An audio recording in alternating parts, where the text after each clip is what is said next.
Messieurs les représentants des élus nationaux et locaux, les représentants de la société civile, du secteur privé, Mesdames, Messieurs les représentants de Speak Africa, partenaires privilégiés de cette activité, je voudrais d'abord vous saluer tous, saluer votre présence, vous remercier pour votre présence et pour votre participation à cette importante activité de partage et de validation du projet de décret portant sur l'activité de vidange mécanique. Malgré les multiples interventions qu'il y a eu au niveau du gouvernement pour que ce projet de décret soit présenté en Conseil des ministres pour être adopté, j'ai tenu à ce qu'il y ait une séance de partage, de validation qui devrait nous permettre d'aboutir à un consensus, à tout le moins à des consultations. Cette exigence de consulter les acteurs sur des réformes est une instruction permanente du chef de l'État, le président Macky Sall. Réglementer l'activité de la vidange mécanique constitue une réforme importante qui va toucher des modèles économiques, qui va toucher une activité qui fait vivre bon nombre de nos compatriotes. C'est pourquoi il est important, avant de conduire cette réforme, d'avoir une concertation la plus large possible entre tous les acteurs et partenaires aient été représentés. Qu'il s'agisse du ministère de l'eau et de l'assainissement, de l'Office national de l'assainissement, de l'Association des vidangeurs, de représentants d'institutions au niveau national comme le Conseil économique, social et environnemental, de partenaires comme l'USAID WASHFIN ou Speak Africa, de l'Institut de recherche comme l'IFAN et l'IPAR, de la plateforme des organisations de la société civile pour l'eau et l'assainissement et d'autres partenaires du secteur privé. Cette diversité de participants est un gage de richesse de vos échanges et de robustesse de vos recommandations et des consensus que vous avez pu dégager. À présent, il nous faut aller plus en avant en finalisant le projet de décret sur la base des recommandations consensuelles, en les soumettant au comité technique qui sera mis en place au niveau du gouvernement, mais aussi en soumettant le projet de décret aux organes habilités de l'État, qui sont les juristes, pour le finaliser. Je voudrais vous dire que dans toute la mesure du possible, les consensus auxquels vous avez abouti seront préservés. Et vous savez, la matière juridique est une matière quelquefois qui a ses arcanes.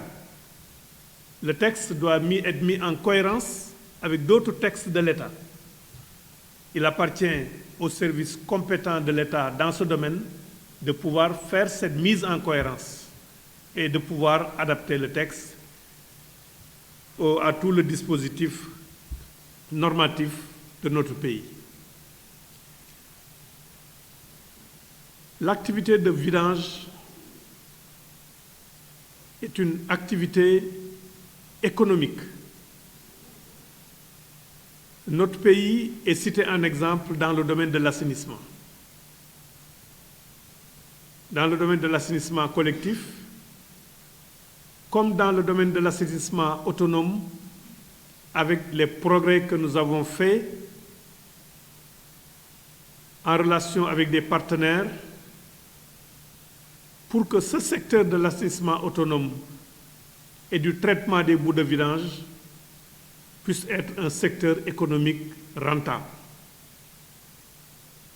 En principe, dans nos pays, l'assainissement collectif coûte très cher à cause des comportements des populations qui quelquefois jettent des détritus ou bien d'autres matériaux qui ne devaient pas être dans les réseaux d'assainissement d'eau usée, mais qui y sont jetés. La seule différence entre l'assainissement autonome avec des camions de vidange et des stations de traitement des boues de vidange, c'est la partie transport des eaux usées. Dans l'assainissement collectif, c'est un réseau avec des tuyaux qui transportent la matière. Dans l'assainissement autonome, avec des infrastructures dans les maisons et des camions de vidange, c'est les camions de vidange qui transportent la matière usée. Aujourd'hui, les ménages payent pour cette activité de vidange. Demain, nous devons travailler à créer une économie circulaire. Et nous avons fait des pas dans ce sens pour valoriser les produits des boues de vidange. Nous avons fait des progrès en faisant en sorte que ces produits de boues de vidange puissent produire de l'engrais, puissent produire de l'eau pour d'autres usages,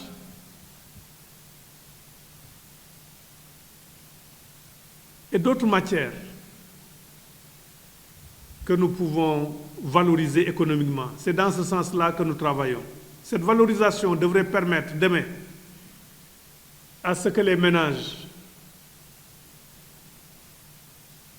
si ils ne vendent pas les boues de vidange, au moins voient le coût de cette vidange substantiellement réduit. Et les premières expériences ont montré que, avec le programme que notre pays a conduit, nous avons assisté à une réduction du coût de la vidange dans les localités comme la banlieue de Dakar, où cette activité a servi d'activité pilote.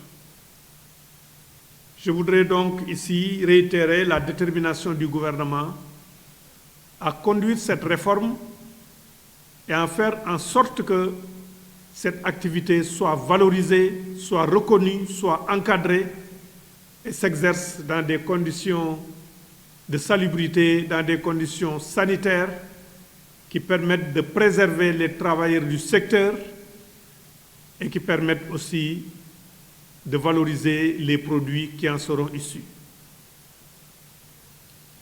Cette réforme disposera d'une période transitoire pour permettre aux acteurs de se mettre à niveau. Cette réforme bénéficiera aussi de l'appui du gouvernement dans le financement du secteur.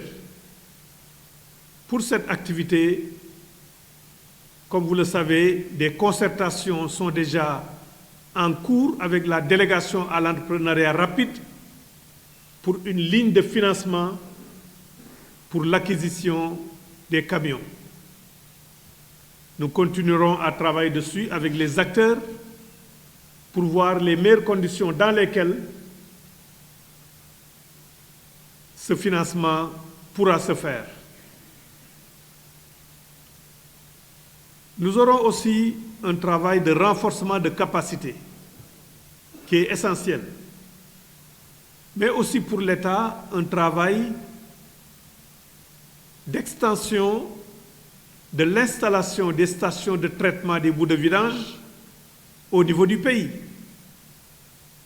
puisqu'il sera difficile de demander aux acteurs de ne pas déverser les produits dans la nature si ces acteurs n'ont pas des stations de traitement des boues de vidange à proximité. C'est tout ça qui constitue un chantier. C'est pour dire que le défi que nous avons est un défi qui sera gagné collectivement. Ce n'est pas seulement un défi du gouvernement, c'est un défi des partenaires et des acteurs. Ensemble, dans le secteur de l'assainissement, nous devons avoir de l'ambition pour notre pays. Nous avons la chance que la Fondation Bill et Melinda Gates, qui travaille avec nous dans ce secteur, fait confiance à notre pays, a conduit des activités pilotes dans notre pays.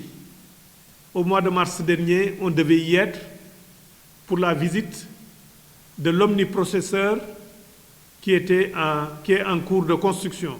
À cause de la pandémie, nous n'avons pas pu le faire. Nous travaillons avec eux sur la base d'un nouveau mémorandum d'entente qui sera ponctué aussi par des financements dans ce secteur. Donc, je voudrais dire que cet atelier ne doit pas être la fin de notre partenariat. Cet atelier doit être le début de notre partenariat.